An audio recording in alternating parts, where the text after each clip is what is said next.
Ujar Nabi, dalam dunia ini ada 3 yang aku cintai.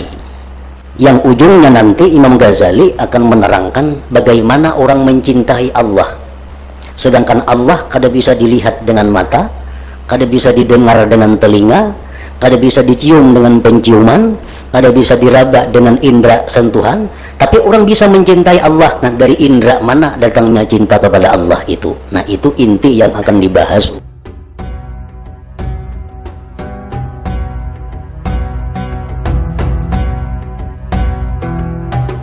Setiap indera seperti mata itu dia mengetahui sesuatu. Dengan mata kita mengetahui sesuatu, dengan telinga kita mengetahui sesuatu, dengan penciuman kita mengetahui sesuatu, dengan perasaan kita mengetahui sesuatu. Maka sesuatu yang diketahui oleh panca indera itu lezat, sesuatu yang diketahui oleh panca indera itu nyaman, maka tabiat diri kita condong kepadanya. Condong kepadanya.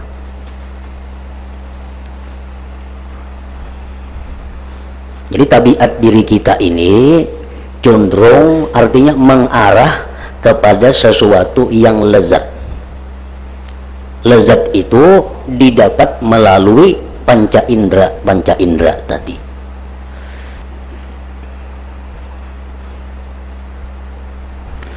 Maka setiap yang diketahui kelezatannya itu dicintai menurut tabiat yang sihat. Maka setiap yang diketahui kelezatannya, yang diketahui kenyamanannya, itu dicintai, itu disukai menurut tabiat yang sihat. Nah, itu sudah rumus, sudah itu sudah semacam kaidah bahwa sesuatu yang diketahui nyaman, tabiat kita cenderung ke situ. Nah, tabiat kita menuju ke situ. Maka kelezatan mata itu pada memandang. Kelezatan mata itu hanya untuk memandang, mengetahui apa yang dilihat yang cantik dan bentuk-bentuk rupa-rupa yang manis, yang bagus dan melezatkan. Ada kelezatan yang didapat melalui mata. Kapan itu terjadi? Di waktu mata memandang sesuatu, di waktu mata memandang sesuatu bentuk rupa yang manis, yang baik. Nah, di situ ada kelezatan didapat. Kelezatan telinga itu pada lagu-lagu yang merdu, yang berirama nadanya.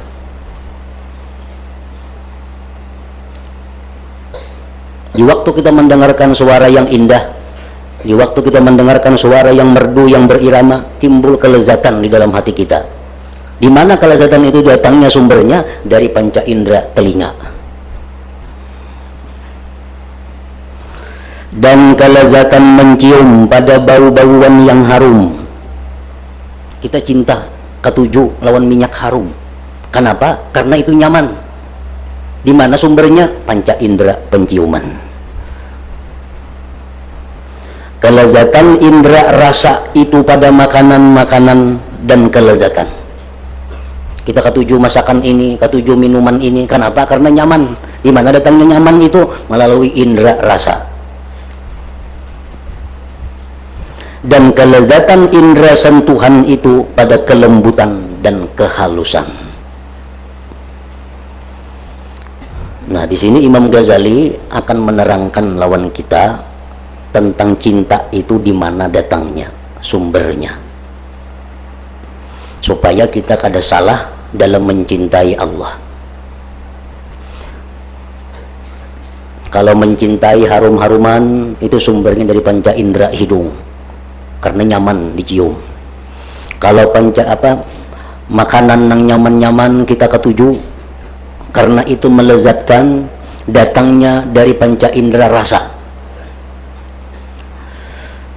Sesuatu yang bagus, yang cantik, yang tampan, yang indah, itu menyenangkan, melezatkan dipandang oleh mata. Dari mata sumbernya cinta itu, yang ujungnya nanti Imam Ghazali akan menerangkan bagaimana orang mencintai Allah.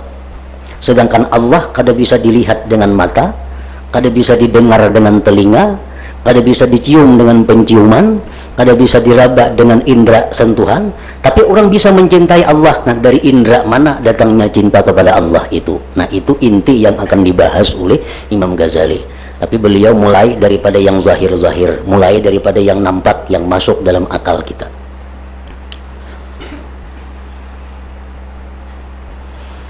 Ketika yang diketahui ini terjadi dengan indera, melezatkan, maka itu dicintai. Ketika yang diketahui ini terjadi dengan indera, melezatkan, maka itu dicintai. Makanan yang nyaman diketahui dengan indera rasa, otomatis makanan itu kita cintai, kita ketujui. Pemandangan-pemandangan yang indah yang bila kita pandang menimbulkan kelezatan, otomatis itu kita cintai. Nah, maksudnya bagi tabiat manusia yang sihat itu ada kecenderungan kepadanya yang lezat dan nyaman itu.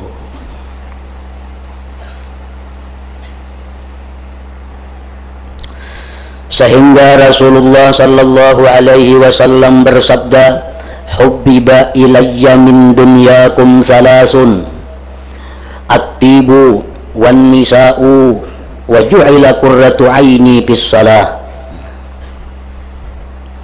Ini Nabi kita bersabda, ujar Sidin, dicintakan kepadaku dari duniamu itu 3 perkara. Jadi jar Nabi, dalam dunia ini ada 3 yang aku cintai, yaitu harum-haruman. Nabi kita sangat suka dengan yang sifatnya harum. Yang kedua, dan wanita, perempuan. Yang ketiga, ujar Nabi, dan dijadikan pendingin mataku, kesenanganku dalam sembahyang.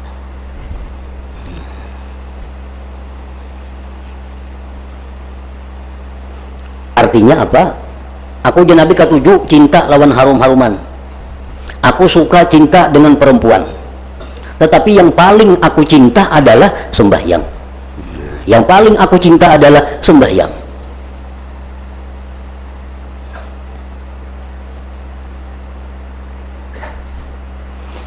Harum-haruman itu disebut dicintai oleh Nabi. Dan sebagaimana dimaklumi bahwa bagi mata dan telinga pendengaran itu tidak ada bagian padanya. Urusan harum-haruman ini mata kada ada jatah. Mata kada kau membedakan mana nang harum, mana nang kada.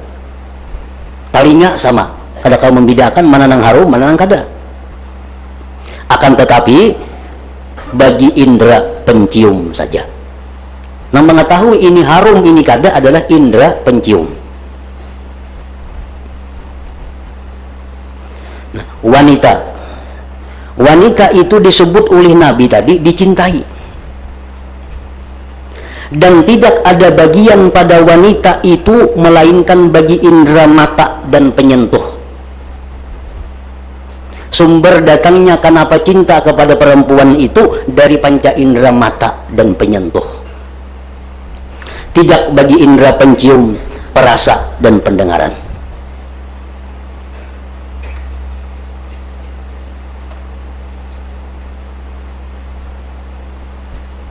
Jadi artinya bahwa wanita itu dicintai karena 2 alasan.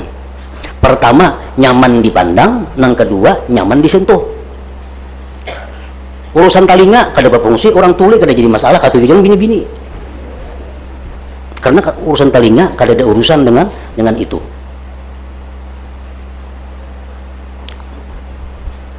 Nah, yang ketiga, Rasulullah menyatakan, dan salat. Nah, salat sembahyang disebut pendingin mata. Artinya yang paling beliau cintai adalah salat. dan dijadikannya beliau paling dicintai. Dan telah maklum bahwasanya lima indra itu tidak ada bagian pada salat. Urusan penciuman, penglihatan, pendengaran, pengerasaan adalah salat itu masuk di situ, ada. Tapi kenapa Nabi mengatakan bahwa yang paling kucintai adalah salat? Nah, ini menunjukkan bahwa berarti ada sumber cinta dari bukan indra yang lima itu. Ini menunjukkan bahwa ada sumber cinta yang tersembunyi yang bukan datang dari panca indera yang lima. Buktinya sembahyang. Sembahyang adalah urusannya lawan mata, lawan telinga, lawan pencium, lawan rasa, lawan raba, nggak ada. Tapi Nabi sembahyang itulah yang paling kucintai dibanding wanita dan harum-haruman tadi.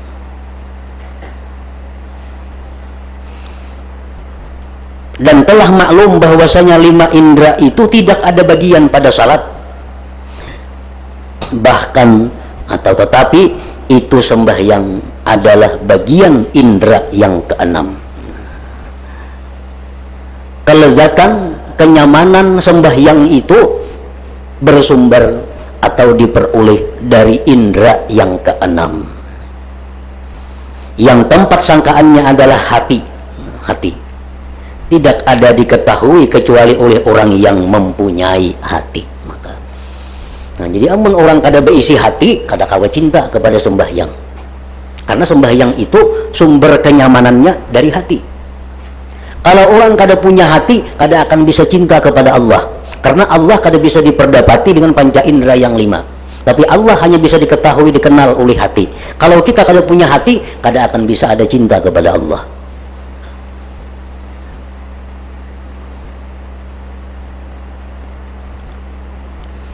Nah, jadi seapa hati kita ganalnya, seapa hati kita tahunya kepada Allah, saitulah kita bisa cinta kepada Allah. Seapa hati kita ada, seapa ada hati kita ganalnya, saitulah hati kita bisa cinta dengan sembahyang itu. Sesuatu yang kita cintai itu akan menghilangkan kesusahan. Sesuatu yang kita cintai itu akan menghilangkan penderitaan.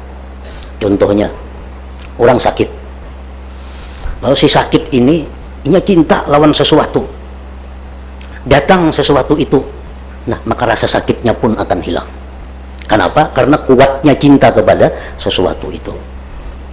Orang dalam kesusahan, dalam keadaan pikiran kada karuan, datang ada orang yang dicintainya, otomatis itu hilang. Nang dalam pikirannya cuma adalah orang yang dicintainya. Nah, itulah sembahyang. Berhubung sembahyang itu paling dicintai Nabi, maka setiap kali Nabi mengalami masalah, setiap kali Nabi mengalami kesulitan, badara ila shalah, Nabi segera sembahyang. Nah, ini bagi Nabi kita sembahyang itu paling dicintai sih. Jadi kesusahan apapun yang datang kepada Nabi, bila sih dia sembahyang lapang.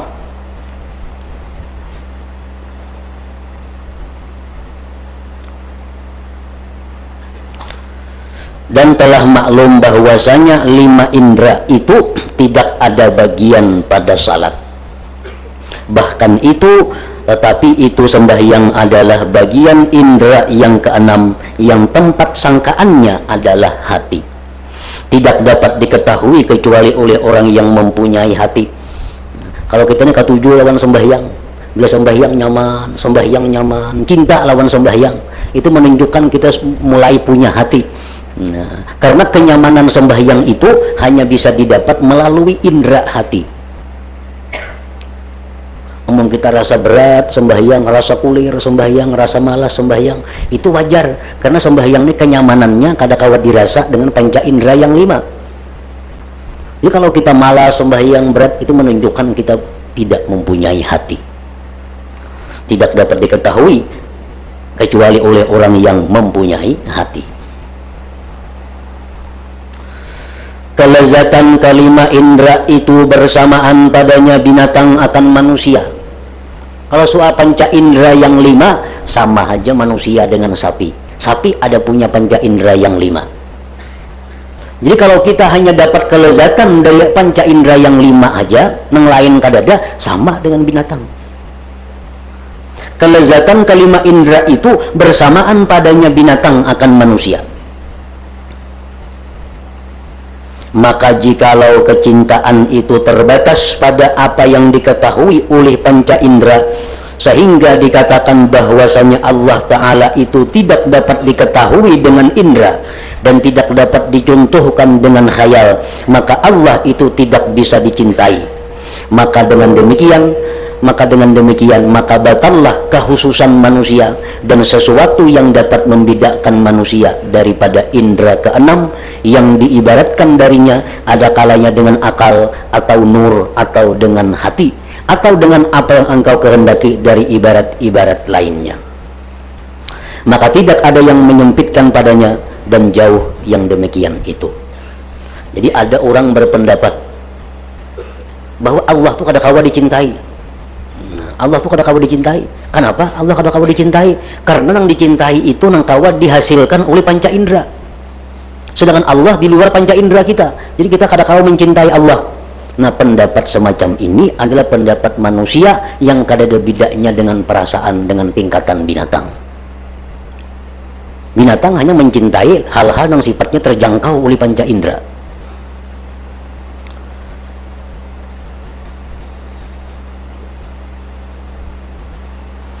Nah, jadi Imam Ghazali ingin mengajak kita bahwa kita menggali, mempertajam, memperbaiki indera keenam itu. Supaya apa? Supaya dengan indera yang keenam itu kita bisa lezat, kita bisa nyaman dengan hal-hal yang di luar panca indera lima. Sekarang ini kita hanya ketujuh melihat yang nyaman dilihat, hanya mendengar yang nyaman didengar, hanya merasakan yang nyaman dirasa, tapi kita belum bisa merasakan kayak apa nyamannya sembahyang, kayak apa nyamannya sujud, kayak apa nyamannya zikir. Kita belum merasakan itu, sehingga kita kada bisa cinta dengan itu, karena kita belum punya hati yang baik. Belum punya hati yang baik. Maka hati yang baik itulah yang menangkap pengenalan-pengenalan kepada hal-hal yang bersifat maknawi seperti sembahyang dan lain-lainnya tadi. Kemudian mata hati batin itu lebih kuat daripada pandangan mata zahir. Mata hati kita nih, jakanya kita urus, jaka kita rawat, jaka kita bina, lebih kuat sebenarnya daripada pandangan mata zahir. Lebih kuat. Mata zahir paling berapa meter bisa melihat dan bisa terhalang oleh sesuatu. Tapi kalau mata hati kita yang bagus, mata hati kita yang tajam, dapat melihat yang ribuan atau jutaan kilometer daripada kita. Mata hati batin itu lebih kuat daripada pandangan mata zahir. Hati itu lebih kuat pengetahuannya daripada mata. Lebih kuat. Orang yang dalam tanah dikubur, kawalah mata kita melihat orang ini nyaman, sakit, nikmat, diazab, pada kawal lagi. Padahal semikirannya paling tanah itu mendinding kita. Tapi orang-orang yang punya hati yang baik, punya hati yang terawat, nya tahu dalam kubur ini sedang diazab, dalam kubur ini sedang dapat nikmat. Nah, itu ketajaman mata hati jauh lebih daripada mata yang zahir ini.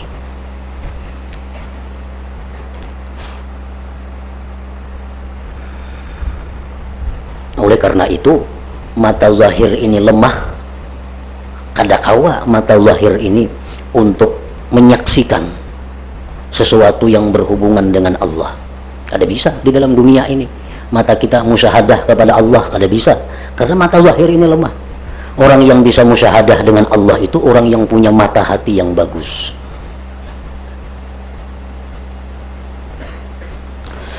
Keindahan ma'ani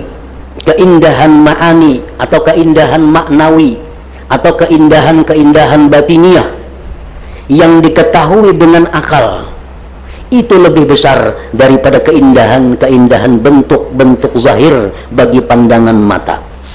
Maka dengan pasti kelezatan hati itu dengan apa yang diketahuinya dari perkara-perkara ketuhanan yang mulia yang sulit diketahui oleh indera itu lebih sempurna dan lebih berhasil.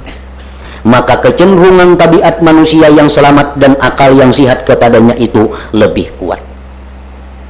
Nah, kelezatan-kelezatan maknawi yang hanya bisa didapat melalui hati atau akal itu lebih lezat daripada kelezatan yang zahir, kelezatan maknawi.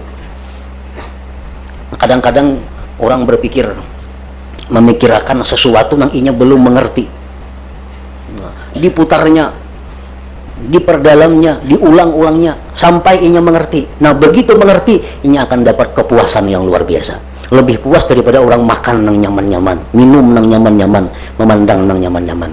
Itu menunjukkan bahwa kelezatan rohani itu lebih daripada kelezatan zahir. Banyak orang yang tafakur kada ingat lagi makan. Banyak. Kada usah orang tafakur urusan kebaikan, orang becatur aja banyak kada ingat makan.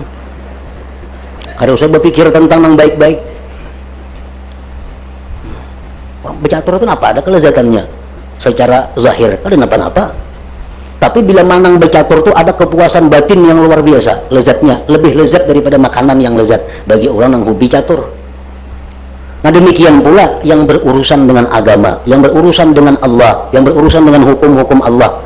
Nah, mengetahui itu adalah kelezatan batin. Kita hendak mengetahui misal apa hukumnya ini apakah hukumnya kada jelas, nah apakah halal atau haram. Lalu otak kita putar, ingatakan hadis Nabi ka ini, ingatakan firman Tuhan ka ini, 2-3 jam, 4 jam memutar otak, akhirnya bertemuan ternyata itu hukumnya adalah halal. Nah, begitu kita dapat bahwa itu halal, kita dapat kepuasan batin, kelezatan ruhani yang lebih lezat daripada kelezatan yang dihasilkan panca indera yang 5. Nah, seperti itulah orang-orang yang mengenal Allah, seperti itulah orang-orang yang mengenal kelezatan-kelezatan ibadah. Mereka dapatkan kelezatan melalui ruhani, melalui panca indera yang